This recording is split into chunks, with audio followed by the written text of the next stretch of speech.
Minha irmã, meu irmão, estamos celebrando a 7ª e última semana do tempo pascal, semana situada entre o domingo da Ascensão do Senhor e o domingo de Pentecostes. Neste período se celebra a Semana de Orações pela Unidade dos Cristãos. É preciso, para além de nosso empenho em favor da unidade do corpo de Cristo, que é a Igreja, colocarmos nas mãos do Senhor a obra da unidade dos cristãos, que supera nossos esforços. A unidade é um dom do Espírito Santo. Preparar a solenidade do Divino Espírito Santo deve ser um gesto de fé que sempre nos apela a assumir uma espiritualidade de comunhão, caminho para a superação de oposições que ferem a unidade dos discípulos de Jesus Cristo. Agora, supliquemos.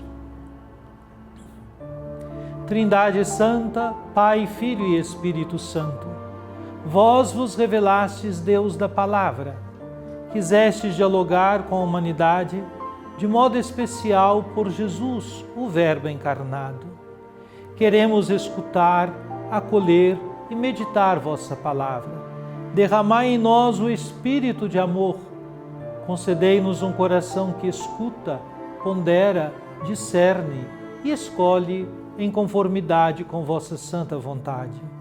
Enchei-nos do ardor missionário para dar testemunho da luz, a verdadeira luz, Jesus Cristo, luz do mundo. Fazei de nós servidores do vosso reino e operários da fraternidade, e deixai a Senhora Auxiliadora nos acompanhar nos caminhos desta história, inspirando-nos o cuidado pela vida e a promoção da paz. Assim seja. Amém.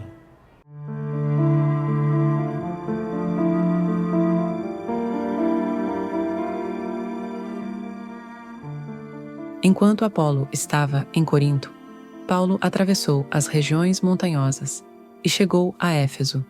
Aí encontrou alguns discípulos e perguntou-lhes: Vós recebestes o Espírito Santo quando abraçastes a fé? Eles responderam: Nem sequer ouvimos dizer que existe o Espírito Santo. Então Paulo perguntou: Que batismo vós recebestes? Eles responderam: O batismo de João. Paulo disse-lhes: João administrava um batismo de conversão, dizendo ao povo que acreditasse naquele que viria depois dele, isto é, em Jesus. Tendo ouvido isso, eles foram batizados no nome do Senhor Jesus. Paulo impôs-lhes as mãos e sobre eles desceu o Espírito Santo. Começaram então a falar em línguas e a profetizar. Ao todo, eram uns 12 homens. Paulo foi então à sinagoga e durante 3 meses falava com toda a convicção, discutindo e procurando convencer os ouvintes sobre o reino de Deus. Prezada irmã, prezado irmão, nesta segunda-feira da 7ª semana da Páscoa, lemos o trecho dos Atos dos Apóstolos, capítulo 19, versículos 1 a 8, que descreve a chegada de Paulo a Éfeso durante sua 3ª viagem missionária. Neste contexto, Paulo encontra um grupo de discípulos que haviam recebido o batismo de João Batista, mas não conheciam o Espírito Santo. A passagem destaca a transição do batismo de João para o batismo cristão e enfatiza a centralidade do Espírito na vida do discípulo. O versículo 1 situa Paulo em Éfeso, um importante centro cultural e religioso da Ásia Menor. A presença de discípulos que não conheciam o Espírito Santo revela a difusão parcial da mensagem cristã até então. Isso mostra como o cristianismo estava se expandindo, mas ainda com compreensões incompletas em algumas regiões. Paulo, no versículo 2, pergunta aos discípulos: Recebestes o Espírito Santo quando abraçastes a fé? A resposta negativa evidencia que esses discípulos foram batizados apenas com o batismo de João, que era um batismo de arrependimento, mas não conferia o Espírito Santo. Isso demonstra a necessidade de aprofundamento teológico e catequético entre os cristãos em formação. No versículo 4, Paulo esclarece que o batismo de João apontava para o arrependimento e para aquele que viria depois dele, Jesus.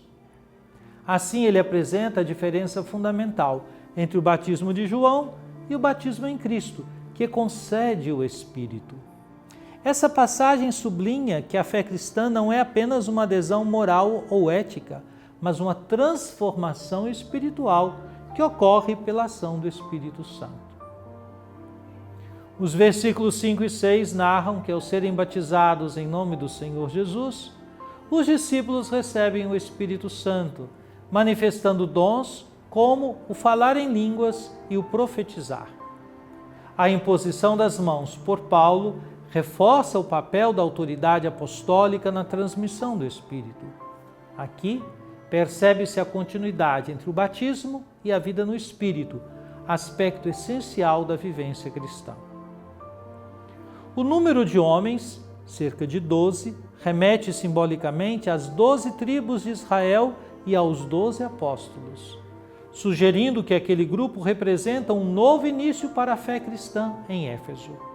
Assim, a igreja começa a consolidar-se também nessa importante cidade, ponto estratégico para a evangelização.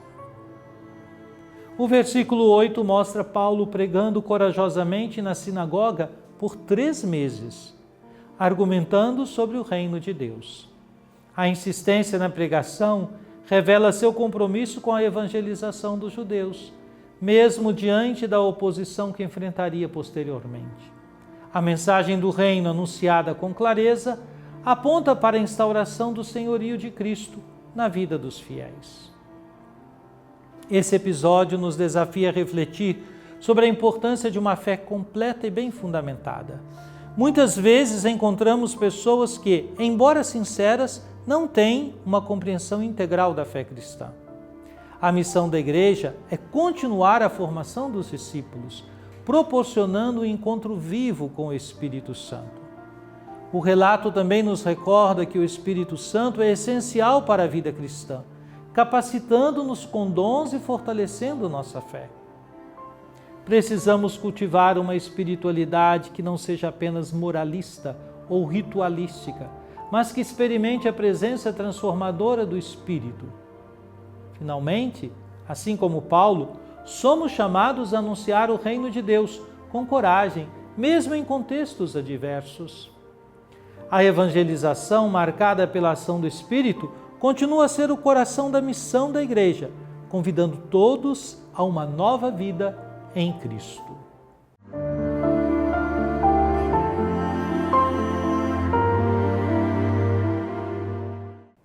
Oremos. Ó Divino Pai Eterno, tendo ouvido e meditado a palavra sagrada, concedei-nos dar testemunho da luz do vosso amado Filho, Jesus Cristo nosso Senhor. Ele que vive e reina convosco na unidade do Espírito Santo. Amém. Venha sobre você, minha irmã, você, meu irmão, sobre sua família e sua comunidade, a bênção de Deus, Pai, Filho e Espírito Santo. Amém.